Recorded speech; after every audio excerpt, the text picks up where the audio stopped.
کی ضرورت ہم جیسے گناہگاروں کو کیوں پیش آتی ہے؟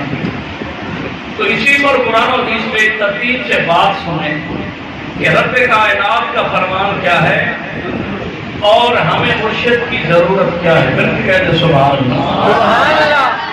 دوستو قرآن پاک کا 27واں پارہ اٹھا کے دیکھیں، پہلے صفحے پہ دوسرے رکوع میں سورہ ذاریات کی آیت نمبر 56 میں اللہ پاک فرماتا ہے وَمَا خَلَقْتُ الْجِنَّ وَالْإِنسَ إِلَّا لِيَعْبُدُونِ۔ عام ترجمہ آپ پڑھ کے دیکھیں گے تو لکھا ہوگا کہ ہم نے جن اور انسان کو اپنی عبادت کے لیے پیدا کیا۔ دوستو اگر انسان اور جن کو عبادت کے لیے پیدا کیا تو اس سے پہلے جو فرشتے بنائے تھے کیا وہ عبادت نہیں کرتے تھے؟ اگر صرف عبادت کی مقصد تھا تو عبادت تو پہلے ہو رہی تھی۔ یہاں پر انسان اور جنات کی پیدائش کا تخلیق کا مقصد کیا ہے؟ اس مقصد سے پردہ اٹھایا۔ امام قرطبی نے تفسیر قرطبی میں لکھا، امام اسماعیل حقی نے تفسیر روح البیان میں لکھا، امام محمود آلوسی نے تفسیر روح المعانی میں لکھا، قاضی ثناء اللہ مظہری نے تفسیر مظہری میں لکھا۔ وہ فرماتے ہیں لیعبدون کا معنی ہے اے لیعرفون۔ عبادت تو پہلے بھی فرشتے کر رہے تھے، انسان اور جن کو اس لیے پیدا کیا کہ پہلے معرفت پیدا کریں پھر عبادت کریں، پہلے اللہ کو پہچانیں پھر عبادت کریں، پہلے اس کی معرفت ہوگی لیعرفون، دل کے اندر معرفت جب پہچان پیدا ہوگی تو پھر عبادت کریں گے۔ یہی مقصد ہے تخلیق جن کا اور تخلیق انسان کا۔ بات سمجھ میں آ گئی؟ دوستو پہچان کیسے ہوتی ہے؟ آپ نے اگر مجھے دیکھا ہوگا ایک بار اور پھر کسی اور محفل میں آپ نے مجھے تقریر کرتے بیان کرتے دیکھا ہوگا تو آپ مجھے پہچان لیں۔ اگر آپ نے دیکھا ہی نہ ہو تو پہچانیں گے کیسے؟ اگر میں آپ سے پہلی بار مل رہا ہوں تو آپ کو کیا پتا کہ میں کون ہوں؟ پہلے میرا تعارف ہوگا، میری شکل آپ دیکھیں گے، پھر نیکسٹ ٹائم جب دیکھیں گے اپنی محفل میں تو پھر آپ کہیں گے میں پہچان چکا ہوں یہ مفتی احمد صاحب۔ تو پتا چلتا ہے پہچان کا تعلق دیکھنے سے۔ اب جب اللہ نے فرما دیا کہ تم مجھے پہچانو میں نے اسی لیے پیدا کیا، مولا کریم ہم تو تجھے دیکھ نہیں سکتے، پہچانے کیسے؟ سوال بنتا ہے نا، آپ سیانے لوگ بیٹھے ہیں، جب اللہ کو دیکھا نہیں تو پہچانیں گے کیسے؟ دیکھیں گے تو پہچانیں گے۔ تو رب کائنات کو پہچاننا ہو اور دیکھنا ہو تو اے میرے مولا ہم کہاں دیکھیں گے؟ تجھے کہاں ڈھونڈیں؟ خالق کائنات نے اسی صورت میں 26ویں پارے کے آخری صفحہ کے اوپر سورہ ذاریات کی آیت نمبر 21 میں فرمایا کہاں کہاں ڈھونڈو گے؟ وفی انفسکم افلا تبصرون۔ تمہارے دل دے وچ وسدا کدا ہی جھاگ پا دیکھو۔ قرآن پاک میں رب کائنات فرماتا ہے میں کہاں ہوں؟ وفی انفسکم، میں تو تمہارے دل میں ہوں۔ افلا تبصرون، تم دیکھتے کیوں نہیں؟ اب پتا چلا کہ رب کائنات دل کے اندر ہے تو سارے دل کے وچ وسدا کدا ہی جھاگ پا دیکھو۔ دل کے آئینے میں ہے تصویر یار، جب ذرا گردن جھکائی دیکھ لی۔ اور حدیث قدسی میں امام غزالی احیاء العلوم میں لکھتے ہیں کہ رب کائنات فرماتا ہے لا یسعنی ارضی ولا سمائی ولکن یسعنی قلب عبد مومن، کہ آسمان میں میں سما نہیں سکتا، زمین کی ایک حد ہے میں سما نہیں سکتا، میرے مولا تو کہاں ہے؟ فرمایا مسلمان کے دل میں رہتا ہوں، میں وہاں سما سکتا ہوں۔ کلندر لاہوری حکیم محمد شاعر مشرق مفکر اسلام مصور پاکستان علامہ اقبال کا نام آپ نے سنا ہوگا، اس کی کلام سنی ہوگی، وہ اسی حدیث کا ترجمہ کرتے ہیں۔ وہ کہتے ہیں مولا ارض و سما کہاں تیری وسعت کو پا سکے، ارض و سما کہاں تیری وسعت کو پا سکے، ایک میرا ہی دل تو ہے کہ جہاں تو سما سکے۔ اور مولانا رومی رحمت اللہ علیہ فارسی میں اس حدیث کا ترجمہ کرتے ہیں، فرماتے رب کائنات فرماتا ہے من نہ گنجم در زمین و آسمان من کو گنجم در قلوب مومنہ، فرماتا ہے میں زمین و آسمان میں سما نہیں سکتا، میں اگر سماتا ہوں میری ذات میرا جلوہ میری تجلی آتی ہے تو مسلمان کے دل میں آتی ہے۔ چل کے کہتے سبحان اللہ۔ اسی لیے فرماتے کہ زمین آسمان میں مجھے مت ڈھونڈ، بس دل کے آئینے میں ہے تصویر یار، فی انفسکم افلا تبصرون۔ دل اتنی بڑی جاگیر ہے، اسی لیے فرمایا سلطان العارفین نے مل کے کہہ دیا سبحان اللہ۔ سنیے سلطان العارفین، برہان الواصلین، عمدۃ الکاملین، زبدۃ العاشقین، حضرت سفی سلطان باہو رحمت اللہ تعالی علیہ کا فرمان فرماتے ہیں دل دریا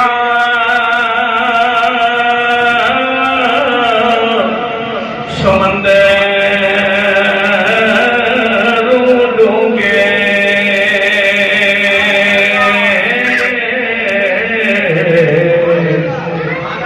تے کون دلا دیا جانے ہو بچے جھیڑے تے بچے بیڑے تے بچے بنجے مہاڑے ہو تے 14 طبق دلے دے اندر اے تمبو وانگو تانے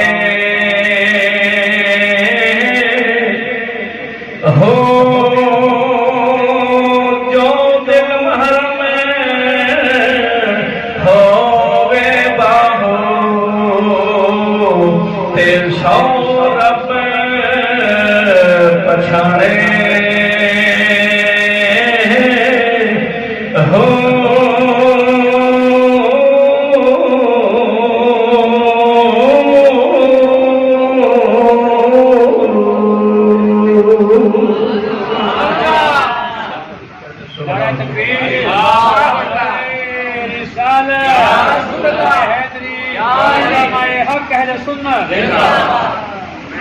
پتا چلتا ہے کہ دل میں رب کائنات کی ذات پاک رہتی ہے۔ اور دوستو آپ دل اس کے ساتھ ساتھ ایک اور آیت کریمہ سماعت فرمائیں۔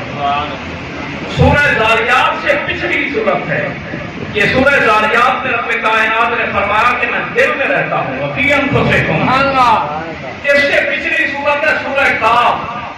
سورہ کاف کی آیت نمبر 16 میں اللہ پاک فرماتا ہے نحن اقرب الیہ من حبل الورید، کہ اے لوگوں میں تو انسان کی شاہ رگ سے بھی زیادہ قریب ہوں۔ سبحان اللہ۔ تو ادھر ادھر ڈھونڈ رہا ہے، میں تو تیری شاہ رگ سے بھی زیادہ قریب ہوں۔ یہ بات تسلسل سے جاری رہے گی تو آخر میں پتا چلے گا کہ مرشد کی ضرورت کیوں ہے اور کس لیے ہے۔ تو دوستوں رب کائنات جب دل کے اندر ہے اور شارک سے زیادہ قریب ہے تو ایک اور بیان میں کلیہ پیدا ہوتا ہے۔ تو کلیہ یہ ہے کہ جس دور کی چیز کو دیکھنا ہو، بہت زیادہ جو دور ہو اس کو دیکھنا ہو تو درمیان میں کسی چیز کو واسطہ بنانا پڑتا ہے۔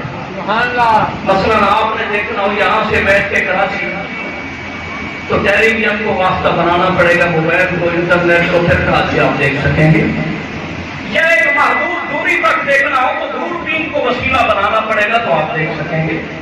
اسی طرح جس طرح آپ حد سے زیادہ دور کی چیز کو نہیں دیکھ سکتے، اسی طرح حد سے زیادہ جو قریب کی چیز ہے اس کو بھی بغیر واسطے کے نہیں دیکھ سکتے۔ مثلا دیکھیں آپ اپنی آنکھ سے اپنے چہرے کو دیکھ سکتے ہیں، آئینہ اٹھائیں گے، سامنے رکھیں گے، آپ آئینے کو دیکھیں گے، آئینے میں آپ کا چہرہ نظر آئے گا۔ پتا چلتا ہے حد سے زیادہ دور کی چیز کو بغیر واسطے کے آپ نہیں دیکھ سکتے، اور حد سے زیادہ قریب کی چیز کو آپ بغیر واسطے کے نہیں دیکھ سکتے۔ اور اللہ پاک فرماتا ہے نحن اقرب الیہ من حبل الورید، ہم تو شارک سے بھی زیادہ قریب ہیں، تو ڈائریکٹ کیسے دیکھ سکتے ہو؟ نہیں دیکھ سکتے۔ اب جب قریب کی چیز کو دیکھنا آئینہ بنانا پڑتا ہے تو میرے مولا ہم نے تجھے دیکھنا ہے، آئینہ کس چیز کو بنائیں گے؟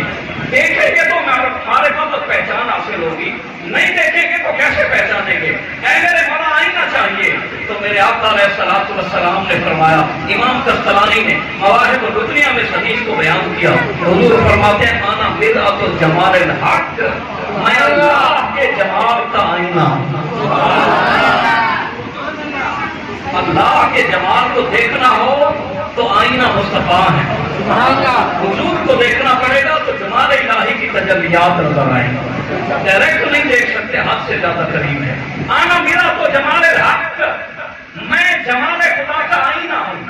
اسی بات کو بیان کیا قلندر لاہوری، حکیم الامت، شاعر مشرق، مفکر اسلام، مصور پاکستان، علامہ اقبال، وہ فرماتے ہیں رخ مصطفیٰ ہے وہ آئینہ کہ اب ایسا دوسرا آئینہ نہ کسی کی بد میں خیال میں، نہ دکان آئینہ ساز میں، کبھی یہ حقیقت منتظر نظر آ لباس مجاز میں کہ ہزاروں سجدے تڑپ رہے ہیں میری زمین نیاز میں۔ تو رخ مصطفیٰ ہے وہ آئینہ، انا ملا تو جمال الحق کی حدیث کا ترجمہ ہے۔ اور اسی لیے حضرت پیر حاجی شاہ صاحب رحمۃ اللہ تعالی علیہ سریٹی زبان کے صوفی شاعر ہیں، وہ فرماتے ہیں تیرا رخ کا آئینہ جمال کبریائی ہے کہ ہر ہر ذرے وچ آقا تیری جلوہ نمائی۔ یہ تو نہ جلوہ گر ہوندا جہاں سارا پتھر ہوندا، ہون دا بند در ہوندا تے کنجی میم لائی۔ تو دوستو پتہ چلتا ہے نا میرا تو جمال الحق، میرے آقا فرماتے ہیں میں اللہ کے جمال کا آئینہ ہوں۔ اور صحیح بخاری کے اندر حضرت سیدنا ابو سعید خدری رضی اللہ تعالیٰ عنہ کی روایت ہے، حضور فرماتے ہیں من رآنی فقد رأى الحق، جس نے مجھے دیکھ لیا اس نے حق کو دیکھ لیا۔ اب اللہ کو دیکھنا ہے تو رسول اللہ کو واسطہ بنانا ہے، ایسے ڈائریکٹ نظر نہیں آئے۔ اب ہم نے ڈائریکٹ اللہ تک نہیں پہنچنا، اب ہم نے رسول اللہ تک پہنچنا۔ قرآن پاک سے پوچھیں کہ ہم حضور تک کیسے پہنچ سکتے ہیں۔ قرآن پاک کے 21ویں پارے کا آخری صفحہ اٹھا کے دیکھیں، پہلی لائن میں سورہ احزاب کی آیت نمبر 6 میں اللہ پاک فرماتا ہے النبی اولیٰ بالمؤمنین من انفسہم، اے لوگوں نبی مومنین کی جانوں سے بھی زیادہ قریب ہے۔ آیت میں لکھ کے دیتا ہوں، ترجمہ اپنے گھر میں جو رکھا وہ اٹھا کے دیکھیں۔ النبی اولیٰ بالمؤمنین من انفسہم، اس جیسی آیت پہلے میں پیش کر چکا ہوں رب کائنات کی بارگاہ میں، وفی انفسکم افلا تبصرون، وہاں پر بھی انفسکم، یہاں پر بھی انفسہم، اللہ بھی جان سے زیادہ قریب، رسول اللہ بھی جان سے زیادہ قریب۔ اب یہ بات آپ سمجھ چکے، اگلی بات سمجھیں۔ میں پہلے کلیہ پیش کر چکا ہوں کہ جو حد سے زیادہ قریب چیز ہوتی ہے اس کو دیکھنے کے لیے آئینے کی ضرورت ہوتی ہے۔ اللہ قریب ہے تو حضور آئینہ ہے۔ اب تو قرآن فرما رہا ہے کہ حضور کی جان سے زیادہ قریب ہے، تو اب ہم ڈائریکٹ حضور کو کیسے دیکھیں گے؟ تو حضور کے دیکھنے کے لیے بھی کوئی آئینہ چاہیے۔ وہ آئینہ پیش کر دو کون سا ہے؟ مل کے کہتے سبحان اللہ۔ سنیے دوستو، رب کائنات نے قرآن پاک کے 6 پارے کے اندر سورۃ المائدہ کی آیت نمبر 35 میں ارشاد فرمایا یا ایھا الذین آمنوا اتقوا اللہ وابتغوا الیہ الوسیلۃ، اے ایمان والو تمہارے پاس ایمان بھی موجود ہے، قرآن بھی موجود ہے، نبیوں کا سلطان بھی موجود ہے، جسم اور جان بھی موجود ہے۔ مولا کریم ہم تجھ تک پہنچنا چاہتے ہیں، معرفت حاصل کرنا چاہتے ہیں، پہچاننا چاہتے ہیں، دیکھنا چاہتے ہیں، کیسے پہنچیں گے؟ فرمایا اے لوگوں اتقوا اللہ، اللہ سے ڈرو۔ ڈائریکٹ نہیں پہنچ سکتے، مولا کیا کرے؟ فرمایا وابتغوا الیہ الوسیلۃ، اس کی طرف وسیلہ تلاش کرو، کوئی واسطہ بناؤ، کوئی سبب بناؤ، کوئی آئینہ بناؤ جس میں جمال خدا نظر آئے، اور پھر آئینہ بناؤ جس میں جمال مصطفیٰ نظر آئے، تب تم مصطفیٰ تک پہنچو گے اور پھر حضور کے ذریعے سے خدا تک پہنچو گے۔ آپ کہیں جی وسیلہ سے مراد کیا چیز ہے؟ تو میں کہتا ہوں میں اپنی کوئی تفسیر یہاں پر نہیں رکھتا، برِ صغیر کا عظیم اسلامی رہنما محدث جس کو کہتے ہیں محدث دہلوی، جس کو 3 جماعتوں والے اہل حدیث بھی، اہل سنت بھی اور دیوبند کے علماء بھی اپنا قائد تسلیم کرتے ہیں، شاہ ولی اللہ محدث دہلوی، یہ مستند عالم دین ہے۔ اس نے کتاب لکھی فارسی میں القول الجمیل، اس میں انہوں نے لکھا کہ وَابْتَغُوا إِلَيْهِ الْوَسِيلَةَ، اے ایمان والو اللہ سے ڈرو اور وسیلہ تلاش کرو۔ وہ کہتے ہیں وسیلے سے مراد یہاں پر ہے مرشد کامل۔ اور اس شہر کا بڑا حوالہ سنیں، جس آدمی نے تقویت الایمان لکھی، شاہ ولی اللہ نوتے سے دہلوی کا پوتا شاہ اسماعیل، جس کو شاہ اسماعیل شہید کہتے ہیں، اس نے ایک کتاب لکھی فارسی میں صراط مستقیم، اس میں بھی اس نے یہی لکھا کہ میرے مرشد نے مجھے یہی کہا ہے کہ اس آیت میں وسیلے سے مراد ہے مرشد کامل۔ اللہ فرماتے ہیں میری طرف ڈائریکٹ نہ آؤ، مرشد کامل کا دامن پکڑو وہ تمہیں نبی تک پہنچائے گا، اور نبی کے دامن پکڑو گے تو خدا کی بارگاہ میں پہنچ پھر کے کہہ دے سبحان اللہ، ذرا جاگ کے کہہ دیجیے سبحان اللہ۔ اور سنیے سلطان الکاملین عارف قری رومی کشمیر حضرت میاں محمد بخش قادری رحمت اللہ تعالی علیہ کھڑی شریف کے پنجابی زبان کے صوفی شاعر نے اسی آیت کے مفہوم کو اپنے دو شعروں میں بیان کیا۔ وہ فرماتے ہیں راہتے اوے ہر کوئی آنکھیں